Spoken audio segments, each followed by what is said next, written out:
রং ও বার্নিশের ওপর বাড়তি শুল্ক আরোপের কারণে বাড়তে পারে এসব পণ্যের দর, এতে কমতে পারে চাহিদা, প্রভাব পড়তে পারে সামগ্রিক অর্থনীতিতে, এমন শঙ্কার কথা জানিয়েছেন এ খাতের ব্যবসায়ীরা। বাস্তবতা বিবেচনায় নিয়ে রং ও বার্নিশের কাঁচামালের ওপর বাড়তি শুল্ক প্রত্যাহারের দাবি জানিয়েছেন এ খাতের উদ্যোক্তারা। রায়হান শোভনের রিপোর্টে বিস্তারিত। 250-টিরও বেশি ডিজাইন অপশন নিয়ে ওয়ালটন স্মার্ট ফ্রিজ, বোঝে আপনার প্রয়োজন। নতুন কিংবা পুরনো যে কোনো বাসার নান্দনিক রূপ আসে রঙের কাজের মাধ্যমে। শুধু নান্দনিকতাই উদ্দেশ্য নয়, তৈরি স্থাপনাকে স্থায়িত্ব দিতেও রঙের ব্যবহার অপরিহার্য।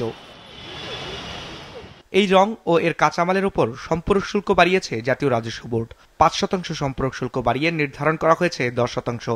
আর ফার্নিচারের সাজসজ্জার অন্যতম উপকরণ বার্নিশের কাঁচামাল আমদানিতে বাড়তি 10% শুল্ক আরোপ করে নির্ধারণ করা হয়েছে 30%। 5-6% হলে এক দাম রঙের দাম মনে করেন 7,000 টাকা আছে, সেখানে 6% হলে পরে 400-500 টাকা বেশ কম হয়ে যায়। আমরা তো মনে করেন এই এখন গত 1 মাস ধরে বা 15-20 দিন ধরে এখন তো রঙের ছেলি করতে পারতেছি না। যে পরিমাণ ব্যাটারি বাড়াইছে, মালের দামও বাড়তেছে, ওই পরিমাণ তো আমরা ওইভাবে রেট পাই না বিক্রি করার মতো। এক্ষেত্রে মনে করেন প্রভাবটা পড়তেছে, বেচাকেনি কম হচ্ছে।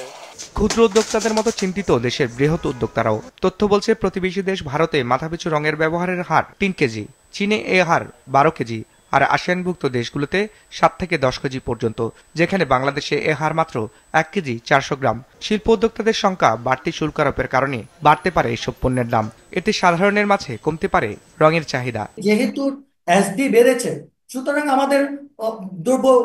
আমাদের প্রোডাক্টের মূল্য বাড়াতে হবে। এখানে আমাদের কোনো অপশন নেই যে আমরা যে আগে যে 6,000 কোটি টাকা ছিল সেটার ইম্প্যাক্ট আসবেই অবশ্যই, কারণ এটা যখন প্রাইস বাড়বে আপনার চাহিদা আস্তে আস্তে কমে যাবে, কারণ এইটাতে আপনার মানুষ কিনতে পারবে না। অ্যাজ এ রেজাল্ট হবে কি, ওয়েস্টেজের পরিমাণ বেড়ে যাবে। বাংলাদেশ পেইন্ট ম্যানুফ্যাকচারিং অ্যাসোসিয়েশনের তথ্য মতে দেশে বর্তমানে স্থানীয় রঙের ব্র্যান্ড আছে 33টি, যারা মোট রঙের চাহিদার 85% যোগান দিয়ে থাকে। এই বাজারের আর্থিক আকার 6,000 কোটি টাকা। এই শিল্পে কর্মরত আছে প্রায় 10 লাখ মানুষ। খাটটি থেকে প্রতি বছর সরকারের রাজস্ব আসে 1,100 কোটি টাকার বেশি। উচ্চ শুল্ক হারের কারণে বাজার সংকুচিত হলে প্রভাব পড়তে পারে কর্মসংস্থানে, কমতে পারে রাজস্বের পরিমাণ। আমাদের দাবি হচ্ছে অ্যাকচুয়ালি প্রথম কথা হচ্ছে এসডিটা উইথড্র করা, কারণ পেইন্ট তো এসেনশিয়াল প্রোডাক্ট, এটা তো কোনো লাক্সারিয়াস প্রোডাক্ট না। এটার উপর যে এসডি দেওয়া হয়েছে সেটা এসডিটা উইথড্র করা। আর যদি এসডি এখন উইথড্র করতে না পারে, এই যে এসডি তো আমরা তো এতদিন পর্যন্ত স্লোগান করেছি এসডি উইথড্র করার জন্য, এখন যত স্লোগান দিচ্ছি এসডি উইথড্র করার জন্য তত আমাদের উপর ইম্পোজ করা হচ্ছে, যেমন এসডির পরিমাণটা বাড়িয়ে দেওয়া হয়েছে। এটা আমাদের জন্য একটা বোঝা স্বরূপ দাঁড়িয়েছে।